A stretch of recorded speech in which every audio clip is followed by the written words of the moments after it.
Hi everybody, welcome back. Thank you for joining me for another royal news video. And we're going to start with the King and Queen who have arrived in Kenya. Yesterday I was very excited to see a little clip that was shared of the King and Queen sitting on the aeroplane, and Charles was obviously reading his itinerary. And doesn't the King look ever so much like his mum, Queen Elizabeth, as he's got his glasses on the end of his nose reading? So the King and Queen have now officially arrived in Kenya, and they had a wonderful ceremonial welcome by the President and First Lady of Kenya, William and Rachel Ruto. The King walked alongside the red carpet as he inspected the guards as the band played in the background.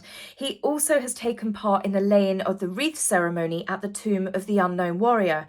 To say the King and Queen have been busy is a bit of an understatement. They have met with members of the local communities after laying the wreath. Their Majesties were then taken to the Uhuru Gardens, where they posed in front of the Magamo tree, a fig tree that was planted the day Kenya gained its independence in 1963. Charles and Camilla then took part in planting a tree each on the grounds of the Nairobi State House Gardens. I have to say, this photograph of the Queen and the First Lady is absolutely beautiful. Their Majesties then went to the Eastlands Library, where they were greeted by waiting crowds. The King went into the library, where he met with students from the Turkana region, who are also participants of the Prince's Trust Enterprise Challenge. And I've got to say, again, this photograph is incredible. The students look absolutely delighted, as did the King, to be taking part in this royal visit. Now, while the King was meeting the various students and talking about the Prince's Trust and how it's made a difference to their lives, Queen Camilla went to a local Kenyan charity which helps children with literacy, and she sat down and read a book to the children, Lion and Mouse. As we know, Queen Camilla, this is very close to everything that she actually cares about, and a lot of her patronages to do with children, to do with literacy, and obviously to keep reading books. Later during the day, the King also went to visit an urban farm at the Mama Lucy Hospital in Nairobi, and he was more than happy smelling the various herbs and learning about the urban farming project. As we know, the King is a huge lover of growing herbs and vegetables and is famous for talking to his plants. Their Majesties, alongside the President and the First Lady, took a tour of the Uhuru Garden Museum. The King has also paid a visit to a tech and innovation showcase in Nairobi. Now, I can't believe that they have done this many engagements in a short space of time. I am knackered just trying to keep up with it, and I hope that I can get as much of this covered for you as possible and get lots of videos out this week. So with every official engagement that the King attends, and Kenya is obviously no exception, a certain game starts up on social media. It's called I Spy the Dashing Equerry. Yes, everyone has been looking out for Lieutenant Colonel Johnny Thompson, who recently got a wonderful promotion. Instead of him returning to his military post in 18 months' time, which is standard for equerries who hold the position for 3 years, he has been promoted to the King's right-hand man. Yes, you have heard it here. He is now in charge of the King and Queen's private affairs, and that means that we are not returning Johnny Thompson. He's now for keeps. So the way I see it, we lose Harry, we gain Lieutenant Colonel Johnny Thompson. I mean, I'd say that that's a win-win, don't you? So, because I have to keep a lot of the coverage short and sweet so I can actually get these videos out, let's move on to the demotion that I said about in the title. Promotions and demotions, and that is Prince Harry, although it's been spun in a more positive light. But Harry has found himself being moved from the president of Africa Parks in South Africa to now being a member of the board of directors. They've said that it's a promotion for Harry, but I can't see how being moved from the president holding quite an influential position down to joining a number of people that are board members. The reason why I say that as well is because there are 6 boards of directors for Africa Parks, including one in the UK and one in the USA. Harry is just part of the board in South Africa, so it's not like he's got a managerial position. So it does make me wonder whether Harry might have maybe upset people, or maybe he just can't commit like he used to. When you see the jargon that is written on the Africa Parks website to talk about Harry being the president, it says, as president, helping to advance NGO's mission in protecting Africa's national parks and advance wildlife conservation in Africa and around the world. Well, the problem being is, when Harry was appointed the president, which was in 2017, He was a working royal. He was regularly mixing with dignitaries, politicians, royalty from countries all around the world. Harry no longer has those connections or the ability to be able to mix with highly influential people. People are so disenchanted with Harry, he seems to do more harm than good. Harry and Meghan's brand, no matter what you think of them, have become incredibly toxic. The problem is Harry and Meghan between them have oversaturated the public with their complaining, with their attacks on the monarchy, with their constant whinging and whining, with the word salads. How even when they do get involved with charities or events, they make it all about themselves. People are more likely to switch off when they see Harry and Meghan turn up on the TV than what they will do actually listen to what they say or be interested in any of the causes that they are trying to promote, which to be fair is mostly themselves. In August last year, Harry welcomed and co-hosted US officials, including Senators Chris Coons, Rob Portman and Gary Peters, as part of his position as the president of African Parks. I wonder if it's actually linked for him now having this demotion to just being a member on the board of directors.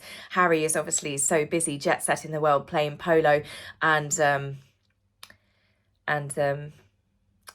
what is it he does again? Wasn't it 1 hour a week working at Archwell? No one really knows what Harry does.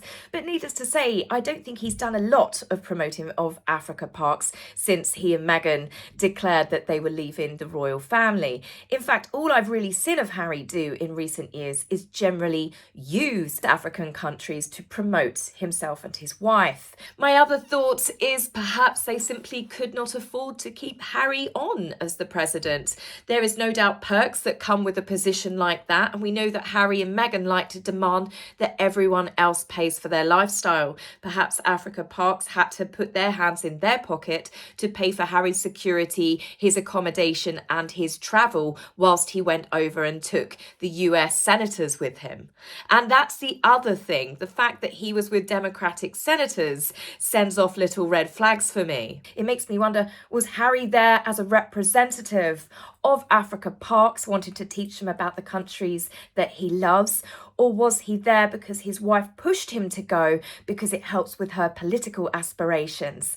Obviously, Chris Coons and Gary Peters, being Democratic senators, might have been a moment for Harry to plug like he did Disney. Do you know that my wife does voiceovers? Do you know that my wife would like to be a politician? You can just see it happening behind the scenes. But regardless, Harry still is in the position where he can use his position in life. He is still Prince Harry, to draw attention to positive things, but we don't see Harry drawing attention to anything positive.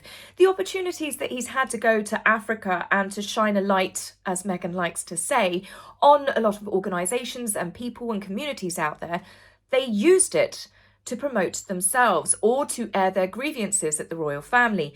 First of all, we had that they used a royal tour, took Tom Bradby. This lost his friendship, Tom Bradby, with Prince William because of this.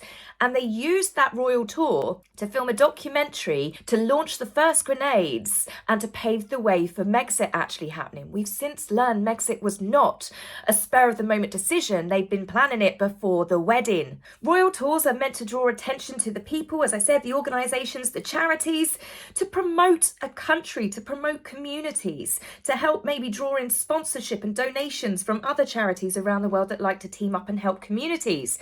They managed to make their royal tour all about them, a self-pitying whine-a-thon, despite being in a country where people literally fight to stay alive every single day. But sure, we were meant to care about that no one had asked Meghan if she was okay.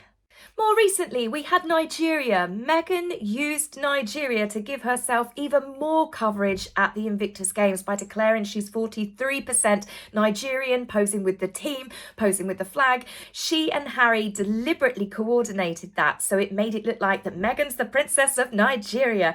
And it's absolutely ridiculous because what people didn't address, and that none of the newspapers thought, how can Meghan be 43% Nigerian given that it's a citizenship-based nationality and not a race. But, you know, I'm sure the newspapers tend to worry to steer clear of that subject because Meghan will whack out the old race card. We see that card being flashed around all too often since Harry and Meghan have started being told no by the royal family. It's a go-to. And also, don't forget that he is Diana's second son. We also had Harry that had an opportunity which some people, including family members of Nelson Mandela, do not know why Harry, who is a member of the British royal family, was given a speech to the UN General Assembly on Nelson Mandela Day. The speech, as you can imagine, was meant to honour Nelson Mandela's legacy, to talk about all the achievements and the amazing things that Madiba achieved in his life. But Harry managed to compress a 15-minute speech into Nelson Mandela's greatest achievement was surviving his imprisonment, his captivity.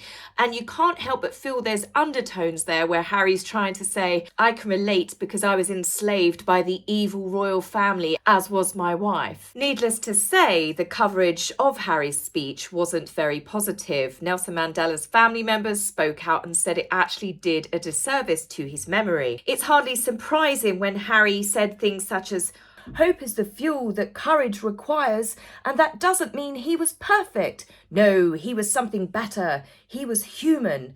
No wonder the auditorium was empty and so many people had sour faces. Harry managed to do what his wife does and had a 15-minute speech of rambling, but didn't actually say anything. I can only imagine that Harry longs for the royal aides that used to write speeches for him where Harry was always guaranteed to get an applause and cheers and sometimes even a standing ovation.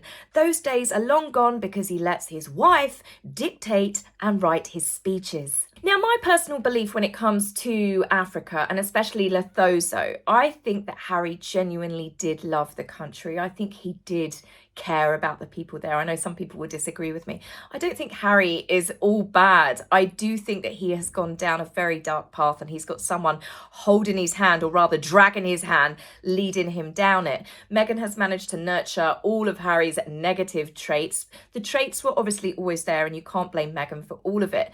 Harry often speaks on carrying on his mother's legacy and walking in her steps, but he seems to have forgotten some of the core principles that Diana said she always wanted to pass down to them and to teach them, and that was to use their platform and their immense privilege that they were born into to promote others. And all I sadly see from Harry is he is so caught up on following every step and everything that Meghan tells him to do that he doesn't spend his time promoting other people. In fact, they seem to use so many different charities and organisations to promote themselves. So it's understandable that Africa Parks might think that they need someone else, maybe in such a prominent position, who is actually going to spend the time and the hours on trying to promote Africa Parks to people. So as for Harry receiving this promotion stroke demotion, which I think that it's clear to see from most of us, to me that sounds like the story was released, it was a PR spin, you know, that whole thing, jump before you're pushed. They try and spin it to make it sound it was a positive thing, where I do think he's probably been dropped. But either way, as I said, they've tried to spin it like it's a great big positive thing. And the timing of this being released, of course, coincides with the King and Queen touching down in Kenya. It's so predictable. With that being said, I can only imagine that there will be more pointless drivel and stories coming out from Montecito in the next few days, because the Prince and Princess of Wales, the Duke and Duchess of Rothesay, as they are otherwise known when they are in Scotland, are attending a number of engagements from the 2nd of November. So I look forward to covering that. And as I said, I'm sure Harry and Meghan are now desperately trying to go through anything that they can think of to have a story released just in time to jump on the bandwagon of royal news coverage. The problem is they are basically, do you remember the joke section at the bottom of the back page that very few people used to read? That's their section, whereas the King and Queen, the Prince and Princess of Wales, well, they are definitely front page news. It's no competition, is it? So that's it for me, guys. I will be back with you very soon. Take care for now and hopefully see you in the comments. Bye.